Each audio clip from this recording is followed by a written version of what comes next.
In the last lecture, we talked about the philosophy of Indian Constitution, and I feel it is relevant to discuss first the directive principles of the Constitution of India in order to understand the philosophy better. Now, why have I chosen this topic in the context of economic and social democracy? The reason is because though the directive principles of state policy, they are not enforceable, they are not compulsory on the part of the government to abide by, and nobody can sue the government for not following those directive principles. Nevertheless, they form the core of the Constitution, in my opinion. Part 4th of the Constitution, that is from Articles 36 to 51, contains the directive principles of state policy, and I have chosen those articles from the Part 4 of the Constitution which would highlight the concerns of the social and economic democracy. So that is the reason why I have chosen directive principles for my discussion in today's lecture.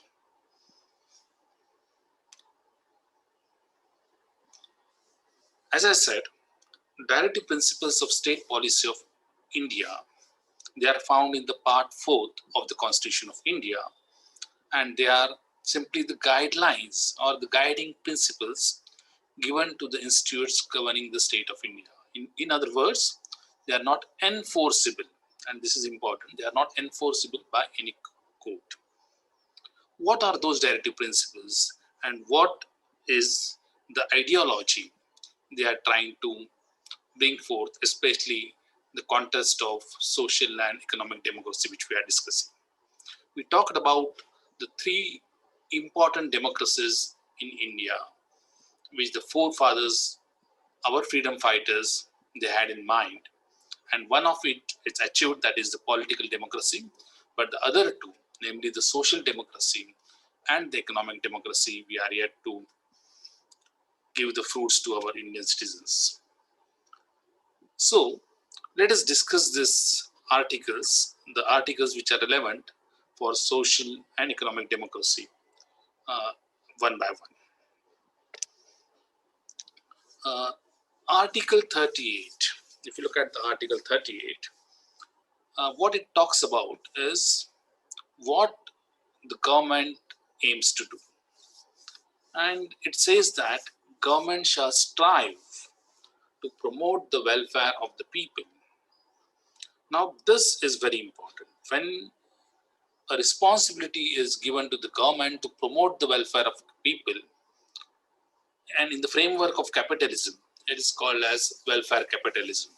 So our model, the model which we are following in India, is a sort of welfare capitalism, wherein the government is to promote the welfare of the people by securing a social order in which social, economic, and political justice is informed in all the institutions of life.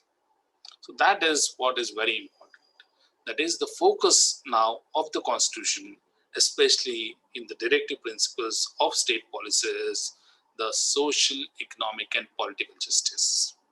And the state means the government, should strive to promote the welfare of the people. And by saying strive means by wholehearted efforts the government should take. That is what is expected. It's not that, though it is not compulsory, it is not expected that the government would say that, okay, we don't have resources and we cannot do that. That is not what is expected. So wholeheartedly, the state shall strive to promote the welfare of the people. That is a core argument. Now, somebody would say that why then is it not enforceable? So the policymakers then, I guess, they had in mind that the state of the economy, especially in 1950, 48 to 50, if you take that period, that state of economy was not mature enough to support the kind of social and economic democracy, and hence it was not made enforceable. So that, according to me, could be the reason. There could be some other reasons also, but that, according to me, is the reason why It is not compulsory, but it has been emphasized that government would strive to promote the welfare of the people. And unfortunately, if you look at the data now, this has not yet been achieved. It says that, the article says that the government, the state, shall strive to minimize the inequalities in income. So we have of late started stopped talking about the economic inequality. We now say that we believe in trickle down theory. Some people would be rich, some people would be poor, and then this is the way of the life. But that is not what the policymakers wanted. The people who wrote our constitution, they wanted the government to proactively intervene to minimize the inequalities in income. Now, how come inequalities in income, economic inequality be minimized? This obviously could be done in a number of ways. One of the way which has been practiced in India is called as progressive taxation, where the people in the upper income bracket, they need to pay more taxes, whereas the poor, they do not pay the direct taxes. So this is one way of achieving the or minimizing the inequality.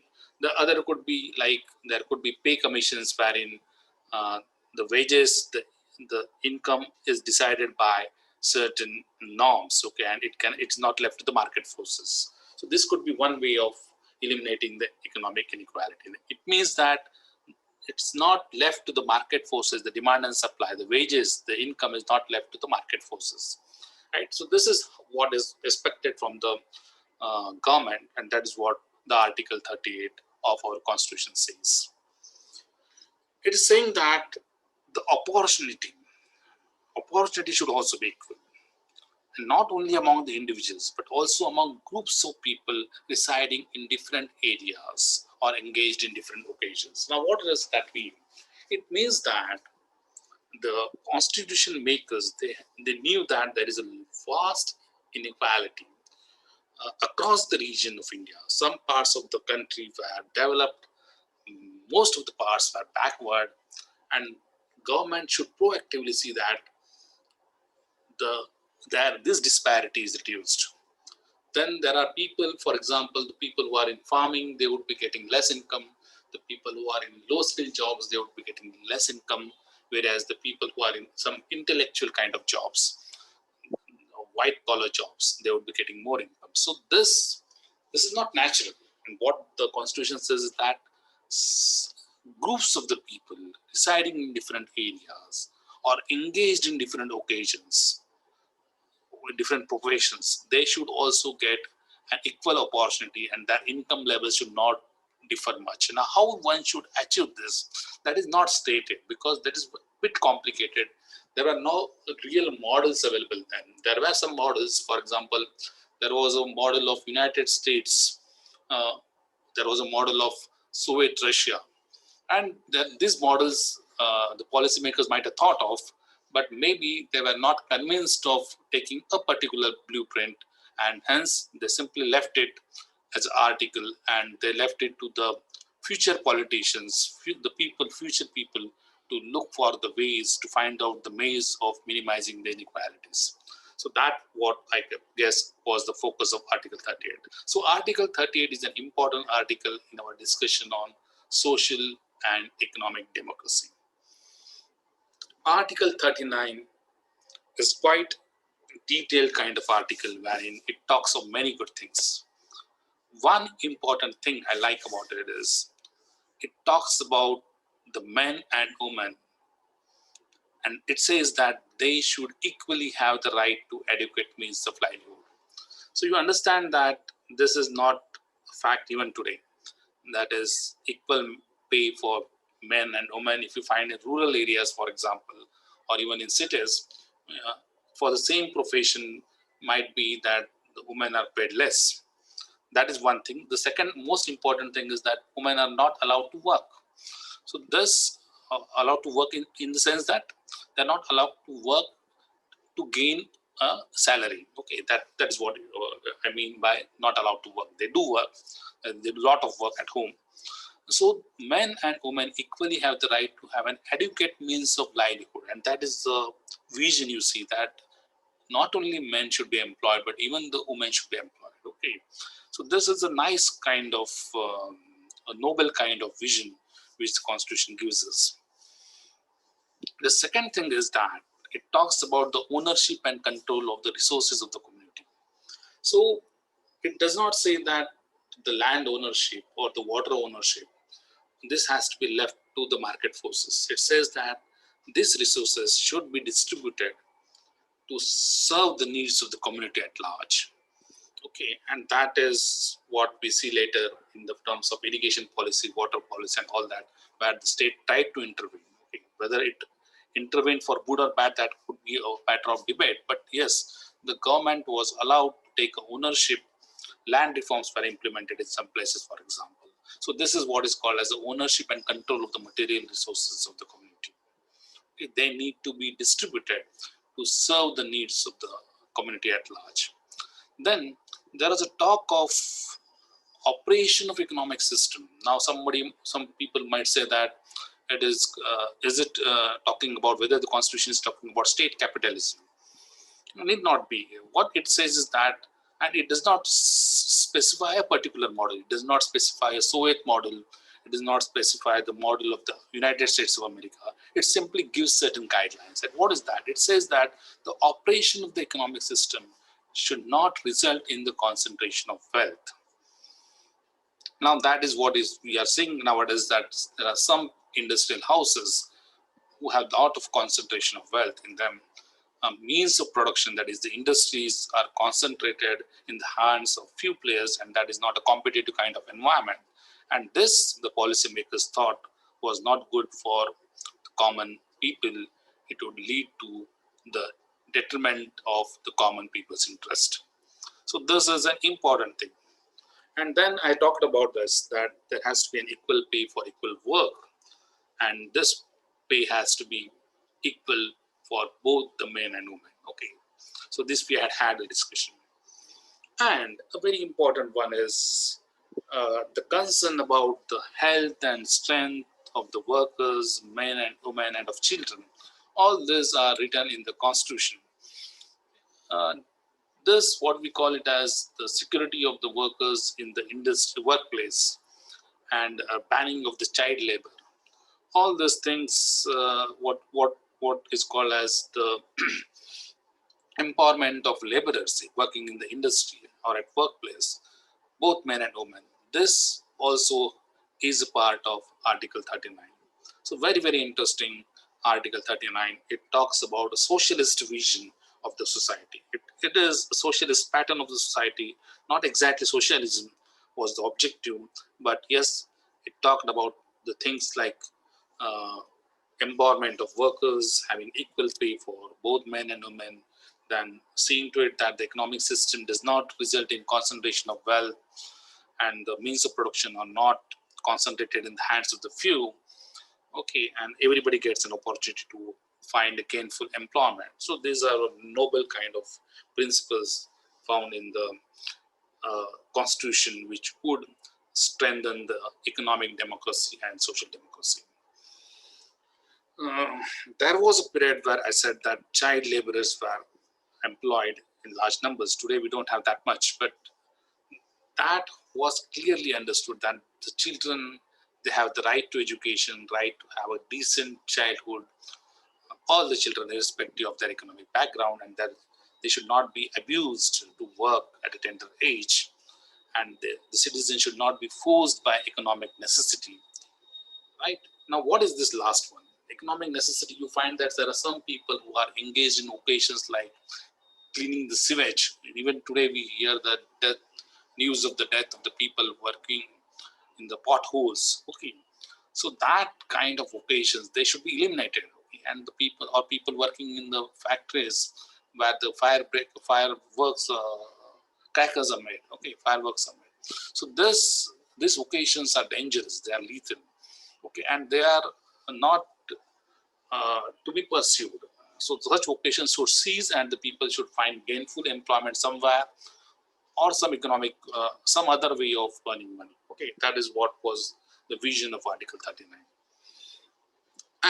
And the focus you see is on children also, where they get the conditions of equal opportunity, good facilities. Especially today, you see that people who are rich enough, they can give their children best facilities, best opportunities. But the people who are poor, they cannot afford to send their children and give the equal opportunity and facilities to develop for their healthy overall development. Okay.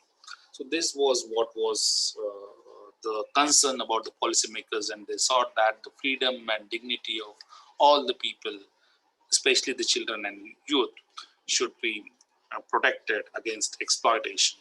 So this is a very, very important article you see, Article 39 of the Constitution, which talks about the social and economic democracy. Article 41 is the article which you might find some policy interventions happening in these areas, right to work and right to education. Especially in Maharashtra, or even in other parts of India, you find that there is a right to employment, Rozgar Hami Yojana. Okay, wherein, especially in the rural areas, there is some policy intervention for the people to get some gainful employment. Similarly, we have an act called as Right to Education, wherein children have the right to free and fair education. Though there are a lot of limitations and they are not enough to guarantee uh, employment and guarantee education to all, but that is the direction of which has been set in the directive principles. It is too late, I guess, but yes, we can, and we have the resources now to ensure that each one of us have the right to employment, a decent employment. And there is a big movement in India wherein this is called the rights-based group, where they talk about right to employment, right to decent education, right to public health, and all that. Okay, so this is different from the totally. It is slightly different from the left movement, but uh, this is a democratic movement wherein there are activists who work on these areas, and it would be an interesting case study as to pursue how such movements have evolved, demanding decent pay, decent education, and employment allowance and all that things. Some people are talking about cash transfers also, right? So does the state within the limits of its economic capacity, and why they are saying limits of economic capacity? As I said, that 50 years ago, 70 years ago, they had that in mind that the state was not that developed economically to cater to the entire population's demand of right to work. Okay, that could be a matter of debate, but yes, that was what was thought about. So, right to work, right to education, right to public assistance in case of unemployment, old age. We see some pension schemes are around, then sickness and disablement. All these things, which are social welfare measures, they are put in the Article 41 and Article 42. We talk about, especially in the organized sector, we find that the ladies, they get maternity relief, which is good, but which is not enough, because there are other working women who do not have this kind of facilities. But that what is the vision again, that each one of the women should have the maternity relief. Okay, and there has to be a provision for just and human conditions of work. For example, we see laborers, the women especially working on the sites, construction sites, and we see that their children are just laying near their side, playing with no proper creche, right? So this is not what is expected. So this provision for just and human conditions of work, proper safety equipments, we see that the people who are collecting garbage, they are not given the proper clothing, proper hand gloves, proper masks. So all these things, this is what is expected from the Constitution, Article 42. And then 43, Article 43, the state shall endeavor to secure by suitable legislation or economic organization or any other way to all workers a minimum wage, a living wage. So this is an interesting thing. Even today, we don't have a living wage, though on paper there is some living wage for rural areas and urban areas. There is different wages, obviously, but it is not yet a guarantee. It's not yet right. If I'm unemployed, I don't get that living wage. Okay. So it was thought that there has to be a certain benchmark. Okay, there has to be a certain mark below which the salary should not be that. Okay, otherwise people won't be getting a decent kind of life. Okay, so that living wage has to be ensured so that people would get a decent standard of life and full enjoyment of leisure and the cultural opportunities. So this are very interesting and noble kind of objectives which are found in 43 Article 43, and that that shows us the vision of the policymakers. Unfortunately, today we are yet far off. In spite of so much of progress, we are yet to achieve this kind of dreams of our policymakers. And finally, the social democracy. Now, what is this social democracy? This is very interesting, and this has not yet been tried. This is participation of workers in the management of industries. Now, what does that mean? It means that uh, the the present model is that few people who have the capital, they would come together, set up an industry, and then they would employ the workers. So this is the traditional model. But what the policymakers had in mind was a different kind of democracy, what they call as social democracy, or we can also call it as an economic democracy, wherein the workers own an industry. Workers own an industry, the workers have the right to the profit, and they have the right to distribute the profit among themselves. Okay, so this is a really, really radical dream, but this does have a place in Indian Constitution, and if there is a political force, if there is a demand, and if it is reflected in political action in the way of in the elections, if this issue comes up, participation of workers in the management of industries, I'm sure that that would really enhance the welfare of the society. Though we had some cooperatives wearing this kind of models, where at work, for example, Amul Dairy, we have the farmers owning the industry in a limited way. Then there were some sugar industries in Maharashtra where the stakeholders were the workers as well as the farmers. So this kind of models do exist. Okay, so it is not impossible to build such a kind of social democracy, but all this does have uh, have the roots in the directive principles of state policy.